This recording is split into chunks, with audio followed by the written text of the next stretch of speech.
It's the 31 Days of Halloween where we do a horror movie a day every day in October. Let's get to it. No, Pika, I'm not going to slow down. We're going to breeze through this. Call it a day. Because I said so. It's too controversial, this movie. What's so controversial about it? It's the 1984 sequel. No, it's the 1985 sequel, asshole. It really is. Pika, you didn't get any of the windows open. Oh my goodness. It's A Nightmare on Elm Street, Part 2, Freddy's Revenge. In 1984, November of 1984, a little horror movie named A Nightmare on Elm Street came out and blew everybody's bloody minds and created a franchise. So 1 year later, actually less than 1 year later, less than 365 calendar days,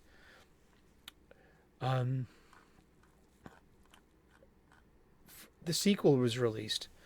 On November 9th, 1984, that was the premiere of A Nightmare on Elm Street by Wes Craven, written and directed by. Now comes on November 1st, 1985, A Nightmare on Elm Street 2, Freddy's Revenge. Which is a really decent horror movie. I've been watching these movies with new eyes, in sequence, and comparative to the other major, so some of the other major franchises, most especially Friday the 13th, of which we're going to end this grand escapade with the crossover, Jason versus Freddy from 2003. A Nightmare on Elm Street 2. One thing I gotta say about the Elm Street movies, they get progressively better, as opposed to Friday the 13th, which gets progressively worse. And there's over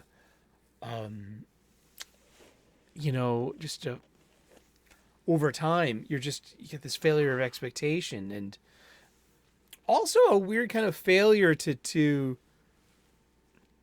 tell your story, tell it within universe, and squash the ball, and just so I can just like get this movie done and be satisfied, and just So this is the second movie in A Nightmare on Elm Street. 5 years have passed since Nancy and Thompsons moved out of their abode here on Elm Street. Now it's been 5 years, and now Jesse and his family have moved in, and he's a high school student. And now Jesse has dreams of Freddy. So we perpetuate this. I love the notes on this you find out in the wikis, such as they didn't want to rehire Robert Englund as Freddy, and they did one scene without him, and they realized their mistake immediately because of Robert Englund's his body language, his like owning of this bad guy. They made this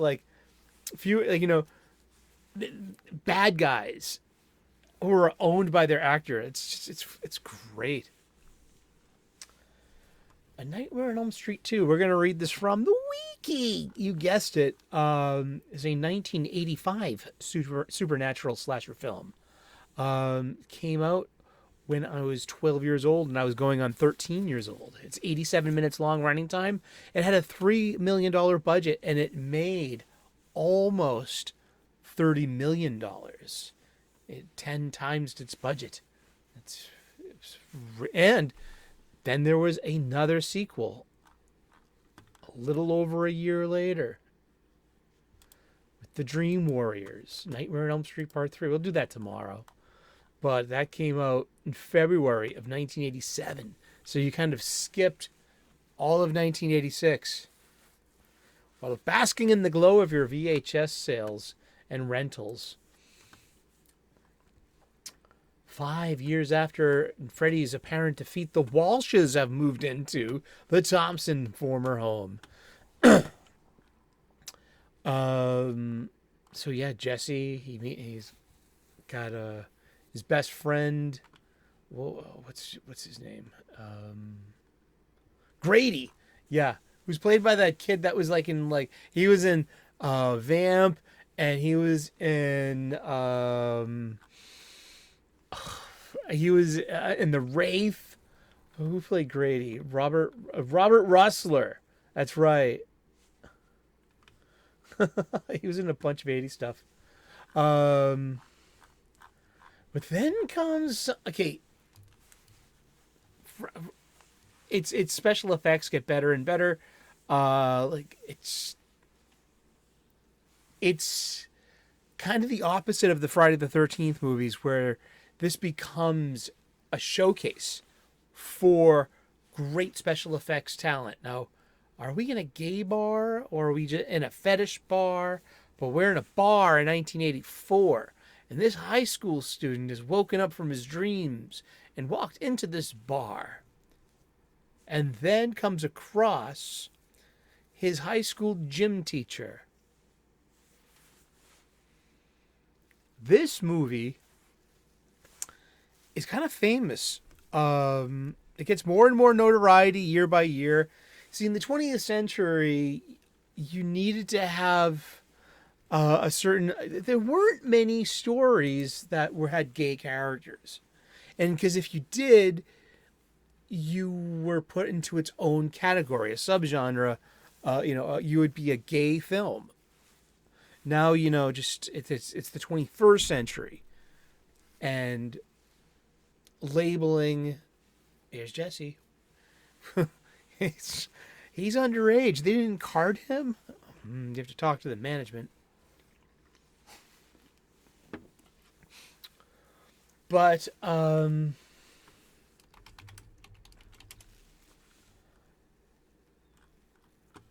do. 20th century mores. All right, they're not 21st century mores. The ones we're developing and the ones we're trying to live by. And I think one of the tenets of that 21st century going forwardness is maybe abolishing the closet. Whether you're a freak, a nerd, a geek, or gay. I mean, there's no need to live in the closet or grow up thinking you're in a closet anymore, that you had to have been closeted in the first place. That's what I think the whole point of normalization is after. Now, there are extremes that it's taken to, and there's pushback, and that's what's called creating boundaries and conditions. And that's very natural and very human. But there's always something in movies, especially it was a 20th century invention. So it was nothing but the 20th century except for the past 25 years or so, almost.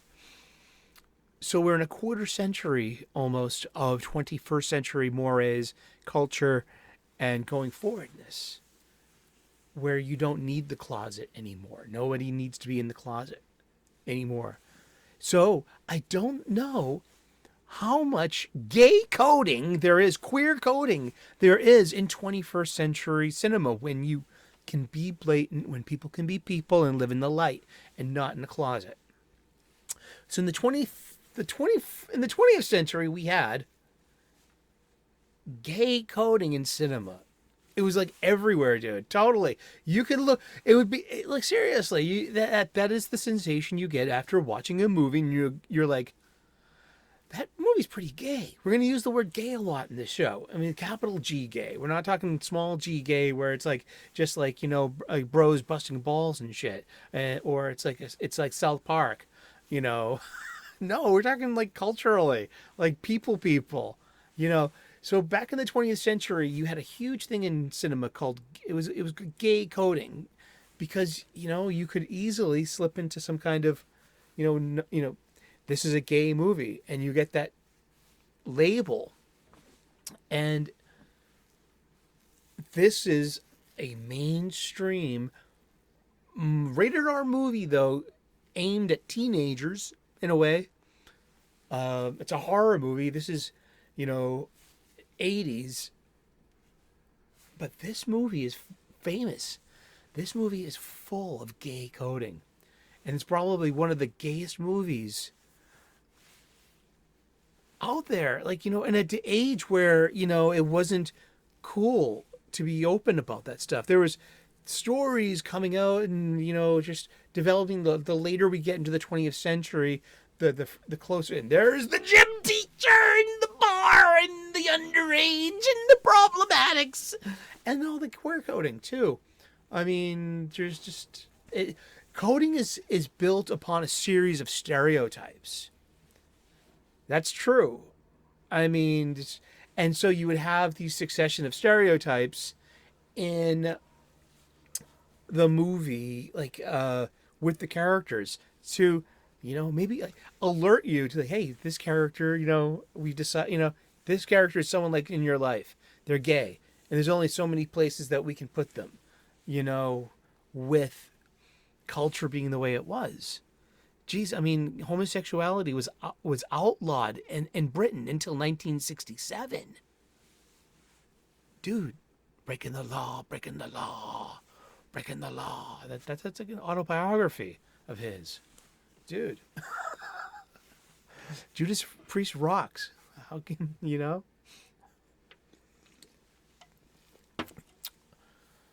But, like, I even knew this back then in the 80s. Like, when you first saw that, you were like, oh my God, you just didn't have the words and the vocabulary and the permissions to say such things aloud, I guess. Be like, everyone, this was pretty gay. A lot of it had to do with the lead, Mark Patton, who was a closeted gay guy, in his role, but there was nothing on the surface that said, because he had the girlfriend, and in the movie, but it's more of every time Jesse screams waking up, he sounds like the stereotypical woman. It sounds very shrill. He does it several times in the movie, and it's unbecoming of man, of masculinity. It's not a deep scream. It's not a scream of pain. It's like... So, and then comes everything else in this movie, and it's best exemplified with the whole bar and shower thing, because this is what, really puts us in the forefront. Now, there was something in Hollywood called the Hays Code, and I'm going to read this from, you guessed it, the wiki. It was a motion picture production code. It was a set of industry guidelines for the self-censorship of content that was applied to most major motion pictures released by major studios in the United States from 1934 until 1968. It's known as the Hays Code after William H. Hays, president of the Motion Pictures Producers Distributive of America from 1922 to 1945. Wow. And it was about morality, and it was about what you can show and what you can't show. Do's and don'ts. Pointed profanity. And also vulgar expressions. Because profanity is anything about the Lord in a Christian state. And then vulgarity are your HE double hockey sticks, your SOBs, your dams, and something that doesn't evoke the Lord, SFC, you next Tuesday. Any licentious or suggestive nudity, in fact, or in silhouette. Illegal traffic of drugs. Any inference of sex perversion. There you go. White slavery. Other slaveries were fine. And that's where you can. And there's some points on the floor for people that say about privilege. I know.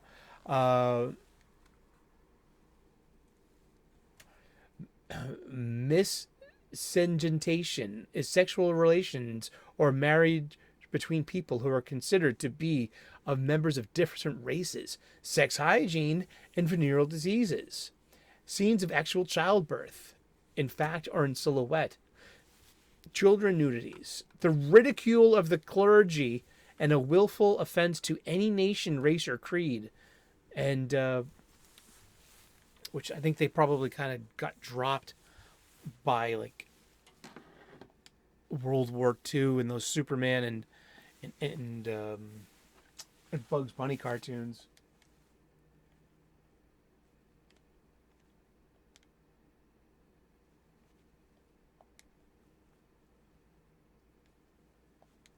Let's see, this is from somebody else.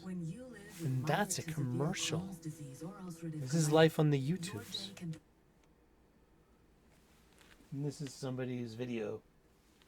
Just threw it on in the background. This is CZ's World. It's got 71K views. It's over a month ago. And these are 30 things you may have missed in a Nightmare on Elm Street 2, Freddy's Revenge. Yeah. So, yeah, I mean, geez. I mean, I forget who the character is. I remember there being like this gay-coded character in The Sound of Music. I mean, like I said, this is all based on a stack of one stereotype after another. Two, coding. I mean, it's a union of them. I mean, geez, I grew up in a city. I had a gay uncle. People are like, you do that distended S thing really well. It's like, well, I had Uncle Freddy. He was this outrageous character, man. And he was in the 70s, and just like he was distended S, swishy, complete stereotype. Stark, Raven gay. Wonderful guy. So funny. And, but I have the gift of mimicry. And just like, so years of seeing Freddy being Freddy. It's just like, really, he looks like, it was cute, man. And the poor guy got laid out on a street. And he got his knees stomped on the curb of a street. And he was kind of crippled for life. He had to use a walker. And he passed pretty much really early after that too. I think it was either, could have been AIDS, it could have been drug use, it could have been anything, but he was very young when he passed. So I've seen what, plus I'm also a chef. I mean, in the 90s, I mean, there was nothing more stereotypical than in your gay waiter. I mean, they just, the best parties. Man, shit. So I'm like this post. I'm part of the post closet culture of America, where hopefully typical Americans will think this way. Le Mans. The never-ending story, But yeah, and I have an auntie, and one of my dad's sisters, and she was always gay. Growing up, she was gay. I mean, we looked like brother and sister. We looked that much alike, but she had short hair. She was what we used to call butch, and so she liked to wear pants and boys' clothing, and she wasn't, she was a tomboy, but she wasn't trans. Or would she be now? I mean, I haven't talked to her in years, but seriously, I have gay people in my life.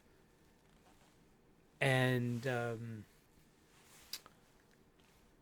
this movie is really, and in hindsight, there are articles, there's speculation, there's talk to the writers, the actors, and the producers, and being like, hey, you know what? We may have put that there on purpose in the past. And I always thought, it was weird because, the pretty redhead actress, like one of her teeth, it's like steel mercury, like a filling or a fake or something. You can see it on these close-ups when you're looking at her jawline, and I'm like, oh wow, like, is this like don't look the gift horse in the mouth thing, like because she's the one that's trying to save him from the beast that's living within him that wants to come out, and I mean, geez, this movie's got layers. This got conversational value. And it's great. I mean, you don't have to make movies like this anymore. But there was once a time where there was movies were just fraught with like this. And I think it's existed especially in horror movies. for a very long time, even from the beginning. I think 1931's Dracula with Bela Lugosi, I think you can definitely see that gay coding in Renfield, especially, and the way he's in thrall to Count Dracula. Dude, that's a level of servitude, of of subservience, and of just, I totally get those vibes. I watched that last year for this show, and that was the first thing I thought was like, dude, Renfield's got gay coding all over him. Great early example. Something like Hellraiser, 1987's Hellraiser by Clive Barker himself, who wrote and directed it too. And it's about a young person coming out of growing up a little bit, leaving home and stepping into a scary new world full of weirdness, and it could be pleasurable and it could be painful. And I just see those same layers in Hellraiser and Hellraiser 2. I see that again in Joel Schumacher's The Lost Boys. I mean, I don't think that the real relationship was between Michael and Star. It was between Michael and David. I mean, because Joel Schumacher, flamboyantly gay director, he did the Batman movies, Batman Forever and Batman and Robin, which would come down to be very campy. I mean, geez, these horror movies totally filled with gay coding. I totally see it. And it doesn't even have to be a horror movie. Like right around the time that the Hays Code, when it went away, was one of the last movies made in the Hays Code was not Romeo and Juliet, but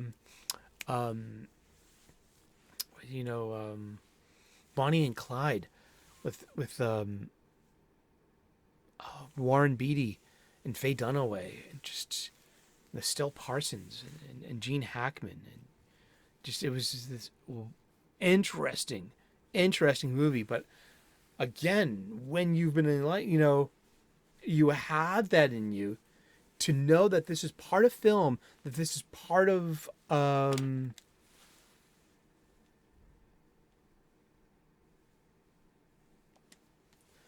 this is part of film, that this is just one of the lenses that you use to view things, made by incredibly creative people, and on the West Coast, where these aren't made in Nebraska. This isn't made in Springwood, Ohio. And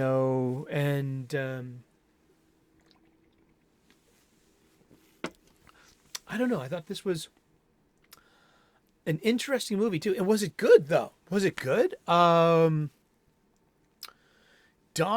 Yeah, I enjoyed it. Yeah. And I gotta say, because I watch a bunch of them on a day off, and I have to say that they get progressively better. I mean, and especially when it comes to not story, this is just simple 3-act, fluff and fare. But when it comes to the investment of proper special effects, this series doesn't fail. It ups its game almost every time. And I've noticed there has not been a progressive dissatisfaction. No law of diminishing returns for me personally. So looking forward to talking about the rest of these movies. They get progressive, and I guess they get more fun because I guess we get Freddy Krueger, who's getting more and more fleshed out as this one-liner, macabre sense of humor, cruel dispatcher of teenagers, and but yeah, the Friday the 13th. We're gonna wrap up this series later on this week. I think we've got this is 2, 3, 4, 5, 6, 7.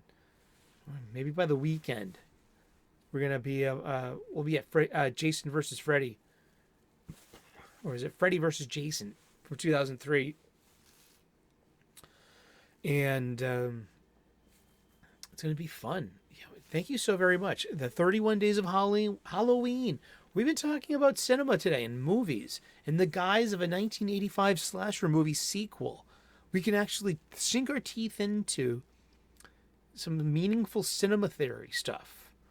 And we can look at we have to look at movies through particular cultural lenses. We always have been asked this too. It's not it is part and parcel with the expectation in the relationship of being a film and cinema fan. We're always asked to look through this lens of a Latino experience or a Latino experience. We're asked through this Black experience. In the late 80s and early 90s, there was even a small explosion of cinema that asked us to look through the Irish eyes and the Irish experience. God bless those movies too.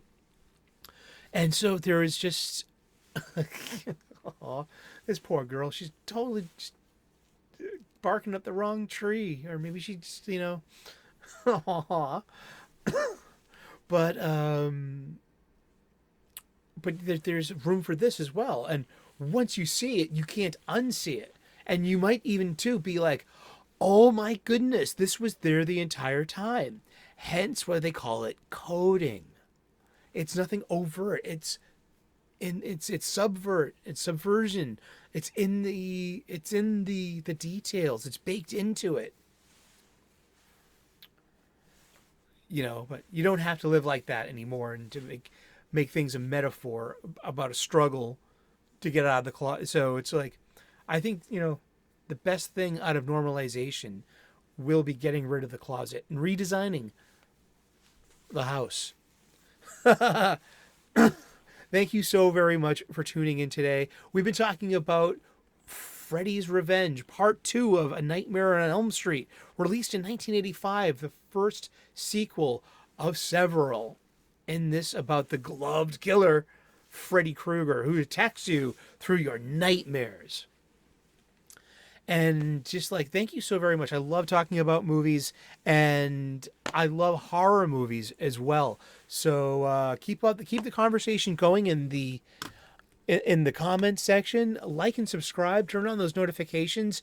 And we do this during October, the 31 Days of Halloween. We do a different horror movie every day for the rest of the month, from the spirit of Halloween. This year's got a theme of slasher movies and series from the 70s and 80s. And we have just begun our walk down Elm Street. You have a great day. Thank you. God bless. Namaste. Good luck. We will see you again in that dark movie theater, Pika. With my fucking bucket, I am not sharing with you. No candy for you. It's all mine. Oh, you were supposed to cut then.